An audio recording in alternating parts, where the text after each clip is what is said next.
Most of the people that I see on medications, in my opinion, don't need most of the medications they're on.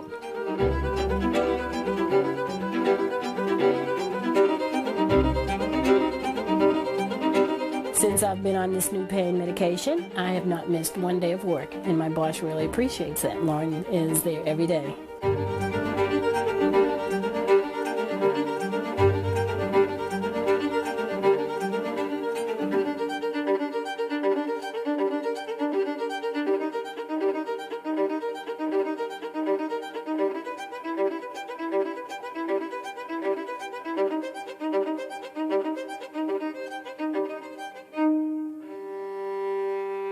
En efecto, y según la fiscal general del estado de Nueva York, 130 personas mueren diariamente en la nación por el uso adictivo de opiáceos. Y ella asegura gran parte de la culpa la tienen industrias farmacéuticas y los quiere hacer pagar. Fiscal federal del estado de Nueva York, Leticia James, expandió su demanda contra la empresa farmacéutica Purdue Pharma al incluir a miembros de la multimillonaria familia detrás de la producción del medicamento opiáceo Oxycontin, argumentando que los fabricantes provocaron la crisis nacional de los opioides buscando ganancias por encima de la seguridad de los pacientes. En el estado de Nueva York mueren 9 personas cada día por sobredosis de opiáceos y enfrentamos una crisis nacional que creemos fue creada y perpetuada por los fabricantes de estas drogas, dijo la fiscal general, quien menciona a otras 5 empresas farmacéuticas que producen opiáceos y 4 distribuidores en la demanda, además de miembros de la familia Sackler de Purdue Pharma. La demanda busca penalidades y compensación en daños estimados en decenas de millones de dólares. Según Mark Levine, presidente del Comité de Salud en el Consejo Municipal, el costo al Estado y la ciudad por los problemas que provocan medicamentos altamente adictivos como Oxycontin es exorbitante. Nosotros como Estado estamos pagando por las pastillas, después pagando por el tratamiento de adicción después y pagando por el cuidado médico por los que caen muy enfermos por uso de heroína. La siguiente fue la reacción de la empresa Purdue Pharma. Purdue Pharma y los exdirectores de la empresa de manera individual vigorosamente niegan los alegatos en su querella enmendada y nos seguiremos defendiendo de estos alegatos engañosos. Por su parte, un portavoz de la familia Sacker envió el siguiente comunicado. Expandir esta demanda sin base e incluir exdirectores de Purdue Pharma es un intento equivocado para adjudicar la culpa a los que no la tienen sobre una crisis de salud compleja. Negamos rotundamente estos alegatos, los cuales son inconsistentes con el expediente de hechos, y nos defenderemos vigorosamente contra ellos. La demanda también busca revocar licencias y detener la promoción y distribución de los opioides en el estado de Nueva York hasta que se puedan adherir a ciertos mecanismos estrictos de seguridad. Muchos de los que hoy día usan heroína empezaron con pastillas recetadas por médicos que le estaban diciendo a esas compañías farmacéuticas: no se preocupen, esto quita el dolor, no hay riesgo, no causa adicción, y sí, tienen que pagar. De hecho, la demanda de hoy llega 2 días después que Purdue acordara pagar $270 millones al estado de Oklahoma en una demanda similar. Es el primer acuerdo de aproximadamente 2,000 demandas que enfrenta la empresa. Pues yo tengo un titular que jamás pensé que leería, porque parece que se ha iniciado una persecución contra la epidemia de los opiáceos que están provocando las compañías farmacéuticas. El antiguo director general de INSYS se declara culpable de soborno en la prescripción de opiáceos. El exdirector general de INSYS Therapeutics, Michael Babich, se declaró culpable el pasado miércoles de haber participado en un plan a escala nacional para sobornar a médicos y que estos recetaran un opiáceo que genera adicción, accediendo a convertirse en testigo del gobierno estadounidense. Será testigo contra John Kapoor, ex multimillonario y fundador de la empresa, por comercializar un spray a base de fentanilo que se administra debajo de la lengua y que es 100 veces más adictivo que la heroína. O sea que las compañías farmacéuticas sobornan a los médicos para que maten a sus pacientes con heroína. De hecho, el año pasado hubo en Estados Unidos más muertes por sobredosis de heroína incitada por los médicos y a su vez por las compañías farmacéuticas que el total de muertes que se produjeron en la guerra de Vietnam en el bando estadounidense. Vamos, que todos los años tenemos una plaga igual de mortal que la guerra de Vietnam, y todo por culpa de la avaricia de esas compañías farmacéuticas que son unas egoístas y ven a los pacientes como los franceses ven a los patos en una granja de foie gras. Primero se les atiborra, luego se les despelleja y finalmente se venden sus hígados y riñones en eBay. Así se hacen las cosas en Estados Unidos, calculando cuál es el valor en eBay del hígado de cada estadounidense, y así es como las compañías farmacéuticas se enriquecen, con el añadido de que encima los que lo pagamos somos nosotros. Y nos encanta porque los estadounidenses nos odiamos a nosotros mismos y jamás nos hartamos de ello. Acusan a 5 grupos farmacéuticos de EU por esconder peligros de opiáceos.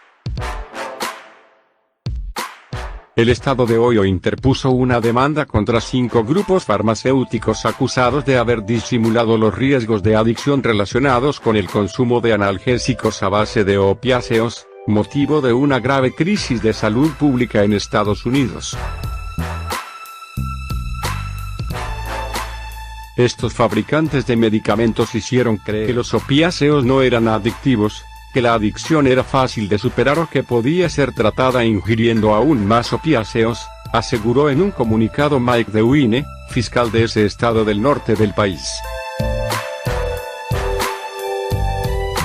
La demanda menciona a los laboratorios estadounidenses Johnson & Johnson, Allergan, Purdue Pharma y Endohealth Solutions, así como al israelí Teva, especialista en genéricos, indicó la oficina del fiscal. Ohio quiere que los 5 grupos admitan su culpabilidad e indemnicen al Estado y a los pacientes. Según el comunicado, sus prácticas fraudulentas y su comercialización engañosa sobre los peligros de los analgésicos contribuyeron a acelerar la prescripción de opiáceos y alimentar la crisis que afecta particularmente a Ohio. Nada más al nacer. En Estados Unidos, un reciente informe alerta que el número de los bebés con síntomas adictivos se ha triplicado en tan solo una década. Estos datos han encendido las alarmas, ya que en el 2009 casi cada hora nació un niño con síndrome de abstinencia neonatal. Esto significa que los neonatos tenían una elevada irritabilidad, temblores, no aceptaban alimentarse e incluso llegaban a sufrir dificultades respiratorias. Los científicos han calculado que cerca del 70% de estos pequeños, mientras estaban en el útero de sus madres, fueron expuestos a dosis de heroína o metadona. La causa de estos problemas, según los especialistas, es que las progenitoras abusaron de medicamentos opiáceos. El consultor internacional de salud pública, César Chelala, opina que las campañas de las compañías farmacéuticas deberían explicar mejor las consecuencias de estos productos y afirma que deben dejar de mirar únicamente a lograr más dinero. Esto es un problema sumamente serio de salud pública y la causa fundamental es el abuso, tanto legal como ilegal, de drogas analgésicas que contienen derivado de los opiáceos. Tenemos que tener siempre en cuenta que el principal interés de las compañías farmacéuticas transnacionales no es la salud pública, ciertamente. El principal interés de ellos es un interés económico, como compañías económicas que son. Entonces, lo importante acá es educar más a la población, particularmente a las madres, a las embarazadas, sobre los riesgos que trae el abuso de este tipo de drogas. Y también insistir a los médicos, a través de los departamentos de salud pública, que sean sumamente cuidadosos en recetar este tipo de drogas que son tan peligrosas para la salud de los niños. En una decisión que se espera siente precedente, el juez Tad Balkman encontró culpable a la farmacéutica Johnson & Johnson de alimentar la epidemia de opioides que viste de luto al país. Puede ser que nunca hayan usado marihuana, cocaína, PCP, no sepan ni lo que es eso, y de pronto te dan esa medicina y te enganchas al opio y te enganchas a la heroína, a la morfina. Asegurando que la farmacéutica usó tácticas de mercadeo engañosas, el magistrado le ordenó pagarle al Estado $572 millones para programas de tratamiento y prevención. El doctor Sandoval reconoce que cuando muchos opioides se estrenaron en el mercado, las farmacéuticas los promovieron con insistencia. Funcionaba tan bien y los pacientes venían tanto, y si hay tanto paciente, el médico, ya, aquí está tu receta y te vas. When you're right. Cuando uno tiene la razón, pelea, respondió la farmacéutica, afirmando que apelará y se defenderá vigorosamente, insistiendo que lo único que hizo fue proveerle medicinas a enfermos de dolor crónico. La llamada crisis de los opioides afecta a todo el país, cobra unas 130 vidas al día, lo que equivale a más de 47,000 muertes por sobredosis cada año. Las farmacéuticas Teva y Purdue Pharma, incluidas en la demanda inicial, llegaron a un acuerdo con el Estado y pagarán más de $300 millones. Pero al igual que Johnson & Johnson, niegan que tengan la culpa de la epidemia mortal. En Washington, Cristina Londoño, Noticias Telemundo. Purdue Pharma, la farmacéutica que se ganó miles de millones de dólares con la venta del opioide OxyContin, se ha declarado en bancarrota. Es parte de un acuerdo tentativo con numerosos gobiernos locales y estatales que la demandaron acusándola de promover el OxyContin como un medicamento no adictivo, sabiendo que sí lo era, desatando así la crisis de opioides. Al menos 16 estados han rechazado el acuerdo de bancarrota y planean seguir litigando en otros tribunales contra los propietarios de la compañía.